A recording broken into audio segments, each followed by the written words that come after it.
What are 8 foods that are banned around the world but not in the USA? So let's start with number one. Now listen, do you feel like you need to wear sunglasses when you eat bread? Bread is something that people around the world enjoy. But do you know if the bread that you eat has additives like potassium bromate? In fact, you might find that you want your sunglasses on when you eat bread. Now, why do I say this? You might think that bread is made with flour, yeast, and water, right? Yet commercially prepared bread commonly has additives in it, like potassium bromate. Now, it turns out the potassium bromate is linked to cancer and is banned in a number of places around the world, like Nigeria and the UK, also known as the United Kingdom. Now, what does this have to do with sunglasses? Okay, so you have to ask yourself, why is a banned chemical approved for use in the United States when making bread products? Why? Why? Doesn't our government care about our health? Let's step back for a moment. Why is the potassium bromate in the bread in the first place? Quote unquote, to make a already highly refined flour appear whiter. Wow. Now listen, do we really need to have our bread whitened? Does the bread we eat need to blind us while we eat? Should we be wearing sunglasses to protect ourselves from the bread? Of course not. Yet the potassium bromate is added anyway in an attempt to boost its cosmetic appearance. Somehow they think the consumers really want this. Yikes, all for the sake of appearance, at the expense of health, and you wind up taking an unnecessary risk of cancer just to eat something as simple and as ordinary as bread. It's better to be aware of these things than to not have any idea at all that's going on. So, potassium bromate is a powerful oxidizing agent commonly used as a food additive in baked goods, including breads, pastries, bagels, bagel chips, and crusts. It's been linked to various cancers, along with thyroid disease, kidney damage, gut irritation, and reproductive abnormalities.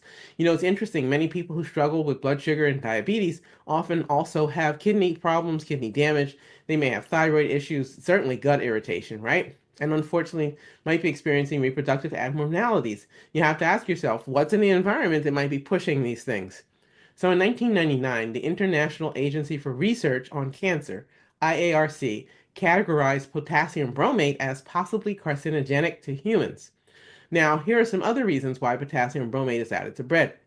In the US, big businesses like commercial producers of bread add potassium bromate to strengthen the dough and to encourage a higher rise in the dough, despite this chemical being linked to everything from cancer to kidney damage and thyroid problems. Now, with these increased risks for cancer and awareness about limiting exposure to cancer-causing agents called carcinogens, you need to know this.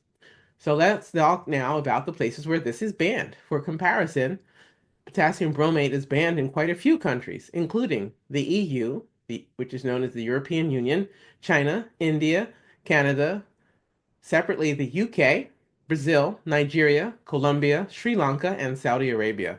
However, it is still legal in the US. The FDA has not reviewed potassium bromate since at least 1973. That's a long time ago. It is a suspected carcinogen, i.e., a suspected cancer-causing agent that can be mutagenic. Mutagenic means it can cause mutations in your cells, and cytotoxic. Cytotoxic means it kills cells. Now, in lab tests, animals exposed to potassium bromate developed more benign along with malignant tumors. So they had their cells that became abnormal in their growth, whether it was a benign abnormal growth or a malignant abnormal growth called a tumor. However, some say the potassium bromate is safe when used properly and heated at normal levels. The FDA says that when it's used properly, potassium bromate converts into a harmless substance during food production. Now, if you're concerned about potassium bromate, you can read the ingredient list of your foods and things you drink too, of course. You can also voice your opinions to food producers and policymakers. Let them hear from you if you are concerned about this. Potassium bromate has been banned as a food additive in Europe since 1990, in Canada since 1994, and in India since 2016. Other countries along the way include the list I had before, like Nigeria. We can add in here Brazil, Argentina, South Korea, Peru, along with China and Sri Lanka, as previously mentioned. Now, in October of 2023, California, as a state here in the United States, enacted a law that banned the manufacture, sale, and distribution of potassium bromate. The law takes effect in 2027.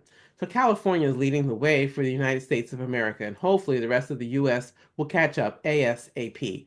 Interestingly, when it takes effect in 2027, it will be illegal to sell, distribute, and manufacture potassium bromate in the state of California. It is the first time that a U.S. state has prohibited food additives that are deemed safe by the federal agency in the U.S. called the FDA, the Food and Drug Administration. As always, read your labels so you know what you are eating. I'd love to hear from you. What are your thoughts? Please drop a comment below. If you find this video helpful, please like the video and subscribe to this channel. This way you can help me grow this channel and reach others with this information. Feel free to share it with others that you know that care about their health. Thanks so much. All right, next up, arsenic-laced chicken. Arsenic.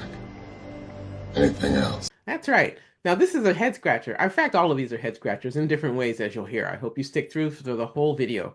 Now, I wonder why chicken laced with a poisonous substance known as arsenic is banned from the UK and the European Union in general. Arsenic has been shown to cause cancer and is a known poison for humans. There's no news there. So why would they use it in the production of chicken? Okay, so could that be why it is banned in the UK? Maybe that's got something to do with it. Either way, arsenic-laced chicken is something you'll find in the US, since it is added to make the blood vessels of chickens for sale appear pinker and therefore fresher. It's a cheat code, right? It's a way to make something look fresher that isn't. Maybe extend the perception of shelf life. It's added as a way to trick the buyer or the consumer into thinking the chicken is fresher than it really is. Now, although the U.S. Food and Drug Administration, known as the FDA, said that the levels of arsenic used are too small to affect humans, the EU is having none of it. Poison is poison. Arsenic-laced chicken was allowed in the U.S. because arsenic-based drugs were historically used to promote faster growth and improve the appearance of poultry meat. The FDA initially deemed these drugs safe as they contain organic arsenic, which is less toxic than inorganic arsenic. However, concerns about organic arsenic converting to inorganic arsenic in animal tissues or when the chicken was cooked led to restrictions.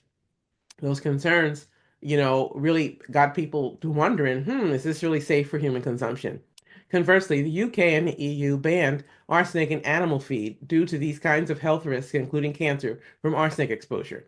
Now, at this time, most sources of arsenic are banned in the US. Children are the most susceptible to arsenic. Next up, pink slime. This might be something you've heard about on the news, on and off. This is a meat byproduct that has been banned for health concerns.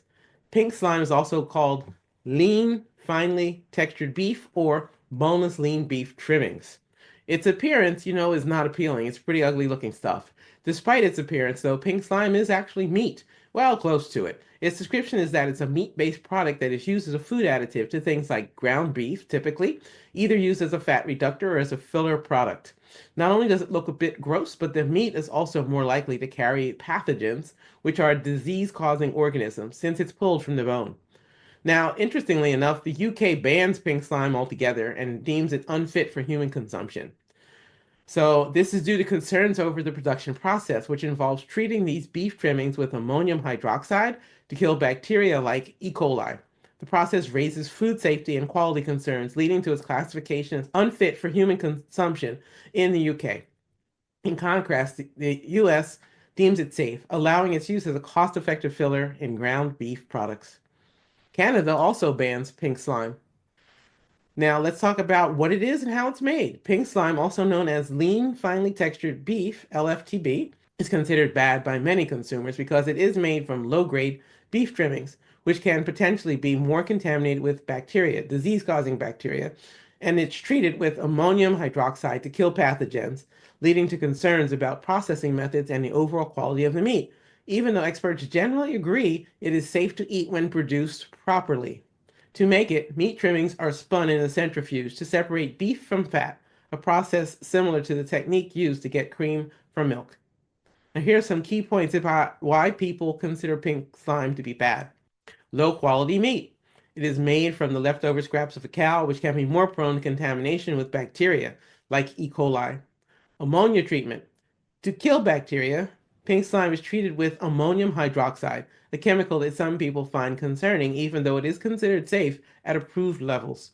For the appearance and texture, the appearance of pink slime is often described as slimy, duh, which can be unappealing to consumers. And then there's public perception. Negative media attention and consumer activism have led to a widespread negative perception of pink slime, even though scientific evidence generally supports its safety.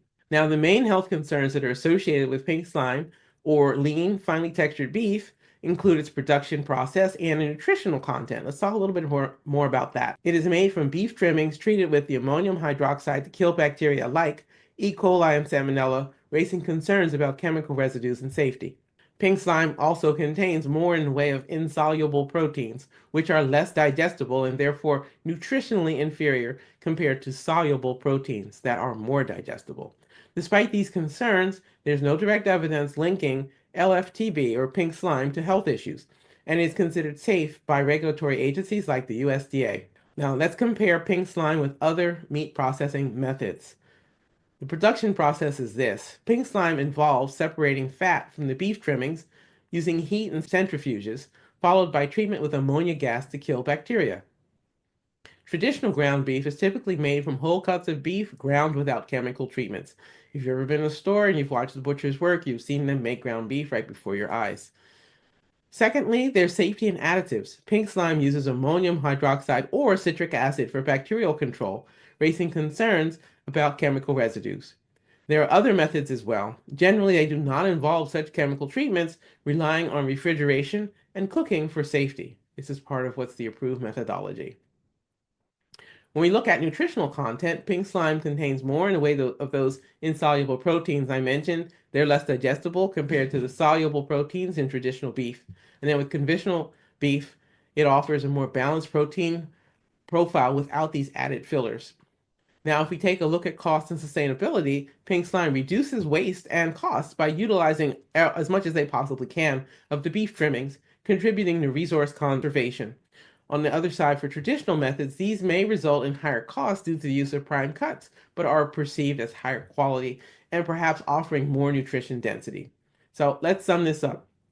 Arguments for the use of pink slime: cost efficiency. Pink slime, or LFTB, reduces waste by utilizing beef trimmings, making meat production more economical. For food safety, the ammonium hydroxide treatment reduces bacterial contamination, enhancing food safety. And again, resource conservation, it helps conserve these resources by reducing the need to slaughter additional cattle. Something to keep in mind. All right, arguments against the use of pink slime: health concerns.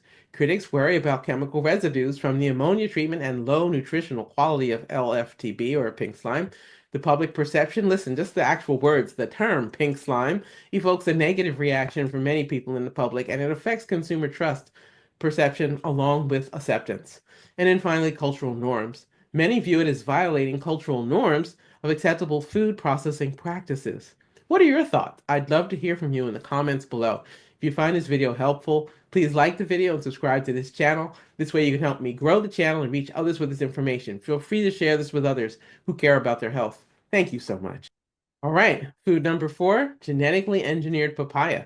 Now, papayas received a little bit of genetic assistance in order to keep them safer from infection, particularly ring spot virus, which devastated U.S. crops in the 90s. When I lived in Hawaii in the 90s, I'm well aware of what was going on around this whole issue. However, experts have seen that animals being fed genetically engineered papaya suffered a number of issues, including intestinal damage, tumors, and premature death. Suddenly, genetically engineered papayas didn't look so mild after all, right? So let's check this out. What are the main reasons for the ban? So specifically in the EU, we look at their main reasons for banning genetically engineered papaya. And in particular, this is primarily due to concerns over genetically modified organisms in general. GMOs are not welcome in the EU. The EU has a precautionary approach to GMOs, emphasizing potential environmental and health risks, even when scientific evidence is inconclusive. There is also significant public opposition to GMOs, driven by perceptions of insufficient agricultural benefits and potential hazards. Additionally, issues like contamination incidents with adjoining fields and farms have raised concerns about unauthorized GMO presence in the EU. When the wind blows, when the bees travel with the pollen, etc., if you have a GMO crop adjacent to a non-GMO crop, it can indeed be contaminated. And farmers who are trying to protect their crops are at the whim of whatever's next door to them. These factors contribute to the European Union's stringent regulations and bans on certain genetically modified crops, including papaya. All right, I'd love to hear from you about that. I know that's a bit of a charged topic. If you have comments, please drop them below. All right, thanks so much. Food number 5, this is pork with ractopamine. So it's banned due to health concerns. Ractopamine is a chemical that affects pigs' health by causing adverse effects such as hyperactivity, trembling, broken limbs, and an inability to walk, which can lead to increased rates of injury and death. It's banned in the UK due to these animal welfare concerns and potential human health risks. The drug is linked to behavioral changes and cardiovascular issues in animals, and there are concerns about its possible carcinogenic effects in humans. The precautionary principle leads the United Kingdom, the UK, to prohibit its use, prioritizing safety despite limited human studies. With this overview, based on the available information, here's a look at ractopamine's potential effects on human health and its use in food production. Okay, so let's look at the health effects for humans. While ractopamine is considered safe for human consumption by some regulatory agencies when used according to guidelines, there are still concerns.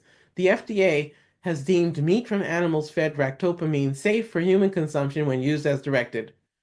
However, potential health risks exist, particularly for individuals with cardiovascular disease. That's so interesting, you know. Pig tissues are often used for testing when we're trying to figure out if things affect humans. And it's interesting that the pigs experience cardiovascular problems, and now we're looking at potential that humans will experience cardiovascular problems. Possible effects could include tachycardia, tremors, headaches, and increased blood pressure. These are all things to know and watch out for if you're eating pork products. The long-term effects of ractopamine on human health are not entirely known, which has led to precautionary bans in many countries. Now, for use in food production, it's primarily used as a feed additive for certain livestock. It's approved for use in pigs, cattle, and turkeys in some countries, including the United States. The drug promotes leanness, increased muscle mass, and improves feed efficiency in these animals. In other words, they grow bigger and faster and are ready for slaughter sooner. It's not known to be used directly in other foods for human consumption beyond meat from treated animals.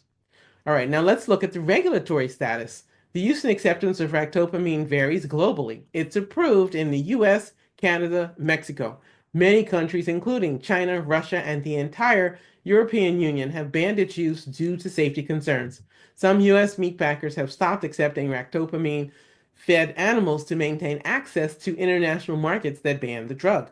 So it's so interesting, you know, you think about US meat packers and they won't feed these animals this if they're selling the pork products internationally because the other countries won't accept it. I'm wondering if the same diligence is applied for the pork from these same US meat packers to the pork that they're selling here in the US. And it's an interesting thing to think about here. Okay, so in conclusion, while ractopamine is considered safe by some regulatory bodies when used as directed, concerns persist about its potential health impacts, leading to bans in many countries.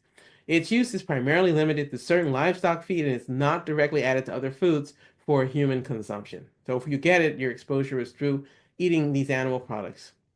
The bottom line, in my opinion, is that more research is needed to fully assess the arguments for and against its use. Okay, next up, pufferfish. Banned due to potential lethality. Pufferfish go by multiple names. They're also known as blowfish. They literally puff up. They're very distinctive in their appearance. They're also called fugu in Japan, Fugu, fugu. The primary health risks are associated with consuming pufferfish or fugu stem from tetrodotoxin, a potent neurotoxin, that's a nervous system toxin, found mainly in the fish's liver, ovaries, and skin. Tetrodotoxin is heat stable and cannot be destroyed by cooking, which makes it then pose severe risks such as numbness, paralysis, respiratory distress, and even death due to respiratory failure, i.e., you stop breathing, or cardiovascular collapse. Your heart stops. Either way, that's deadly, right? Serious stuff. In other words, a person who eats this might stop breathing or have their heart stop. Symptoms can appear within minutes to hours after ingestion with no known or available antidote, making supportive care crucial for treatment. How about preventive care and we don't eat it in the first place? Just a thought. Okay, pufferfish or fugu are not completely banned in the United States, Are you kidding me? but its import and sale are heavily restricted due to safety concerns. Here are the key points regarding pufferfish regulation in the US. The FDA has placed pufferfish on its automatic detention list. That sounds like something from high school. Since 1980, due to the presence of tetrodotoxin, a potent neurotoxin. Importation of pufferfish is strictly controlled. Only pufferfish that have been prepared by specially licensed chefs in Japan and certified as safe can be imported into the US. That sounds like if you're gonna eat them, this is the way to go about it. You definitely don't want someone trying to prepare pufferfish who doesn't know what they're doing. Not the time to DIY it or make it up as you go, you know?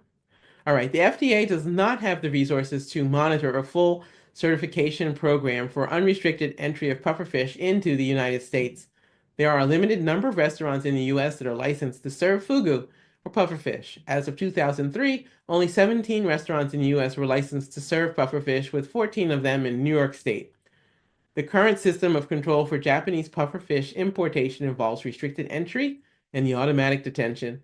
The intention was never to allow pufferfish to be imported for general distribution, but only for special occasions. Domestic species of pufferfish native to American waters, particularly of the genus Spheroides, have been consumed as a seafood delicacy, sometimes resulting in poisoning incidents.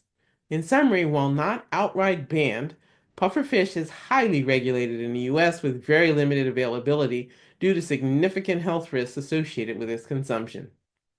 Definitely a FAFO. Fool around and find out. Okay, next up, Sanakji, also known as live octopus. So Sanakji, right? That's a word in Korean. So as I talk about the octopus, I'm going to cover both the benefits and the downsides. Is it safe to eat sanakji? So it's also a small live octopus. The information that I have discovered here says eat the live octopus very carefully. No kidding. Okay. Approximately 6 people die each year by choking. Turns out those suction cups are not going down without a fight. You have to prepare this thing carefully. Make sure you chew and chew and chew and chew again to ensure that you won't have a very preventable and, potentially embarrassing death. So sanakji is considered a real delicacy in Korea, and to all intents and purposes, there's a real art to it. I think in that context, this is probably going to be safe and people know what they're doing. Other folks, I'm sure, try this out and maybe aren't as diligent and it doesn't turn out well. It consists of live nakji, a small octopus that has been cut into smaller pieces and then served immediately. The only problem with that is that there's still a high risk of choking or asphyxiation. Remember, they've just cut up a live octopus, and in that, it's possible that it's still wriggling and active when a person goes to swallow. Therefore, the need to cut it up into small pieces and chew is tantamount. So the risk of choking along with asphyxiation, neither of those are desirable outcomes after a nice meal. Unsurprisingly, Sanakji has received a blanket ban in Britain. It's completely banned in Britain. Now, is it banned in the US? Based on the available information, Sanakji, the live octopus, is not explicitly banned nationwide in the US, but its availability and legality are complex. So, one, there's no federal ban on Sanakji in the US. Unlike some other controversial foods, it is not specifically prohibited by the FDA or the USDA. However, its availability is quite limited. As of 2003, only 17 restaurants in the US were licensed or so. Some restaurants in Koreatown in LA have been known to serve sanachi. This suggests it is not universally banned, at least in certain localities. There are significant animal welfare concerns surrounding the dish. PETA has campaigned against restaurants serving sanachi, calling it cruel and inhuman. There are also safety concerns for consumers. The choking incidents, as mentioned before, have been reported as the octopus tentacles can still move and stick to the throat. Obviously, that's a problem, right? You have a compromised airway. Not good news. Some states or local jurisdictions may have their own restrictions or bans on serving live animals, which could affect the legality of sanakji in certain areas. The growing awareness of cephalopod intelligence and ability to feel pain has led to increased scrutiny of such practices, potentially influencing future regulations. I totally get that, and I can understand why PETA, PETA, People for the Ethical Treatment of Animals, would be involved in this. So, in summary, while Sanakji is not explicitly banned at the federal level in the US, its availability is extremely limited due to safety concerns, animal welfare issues, and potential local regulations. The legal and ethical landscape surrounding this dish continues to evolve. All right, now we're going to finish up our video here on blood clams. Blood clams are banned in the United Kingdom due to their potential to carry harmful bacteria and viruses such as hepatitis A, typhoid, and dysentery because they thrive in low oxygen or anaerobic environments which can be contaminated. Now, for humans, hepatitis A, typhoid, and dysentery are all bad news. Not good, makes us very sick. The United States allows them because certain regions, like the United States East Coast, have stricter regulations on harvesting areas, reducing contamination risks. Blood clams are banned or heavily restricted in several countries and regions due to health concerns. So let's take a look around the world. In the United Kingdom, the UK, blood clams are banned as part of the foods not allowed for import from certain countries. In the US, while they're not completely banned nationwide, blood clams are heavily restricted. The FDA has placed them on automatic detention list since 1980 due to the presence of hepatitis A and other pathogens. In the European Union, many EU countries have restrictions or bans on blood clam imports. China, interestingly, blood clams are banned in some parts of China, including Shanghai, where they are responsible for a major hepatitis outbreak in 1988. Taiwan, blood clams have been banned since 2006 due to health risks. For Japan and South Korea, while not banned outright, these countries have strict regulations on blood clam imports. The primary reasons for these bans and restrictions include the risk of hepatitis A, hepatitis E, typhoid, and dysentery transmission, the ability to thrive in polluted, low oxygen or anaerobic kinds of environments, making them prone to accumulating pathogens, and historical incidents of widespread illness, such as that 1988 Shanghai outbreak that affected over 300,000 people. That's a lot of people. Wow. It's important to note that the legality and restrictions on blood clams can vary not just between countries, but also between regions within countries. Some areas may allow their consumption under specific conditions or with proper certification. What are your thoughts? I'd love to hear from you in the comments below. Please share this video with others you know that care about their health. If you find the video helpful, please give it a like and subscribe to my channel. This way you can help me grow this channel and reach others with this information. Thank you so much. Please take great care of yourself. Self-care is not selfish. Take care.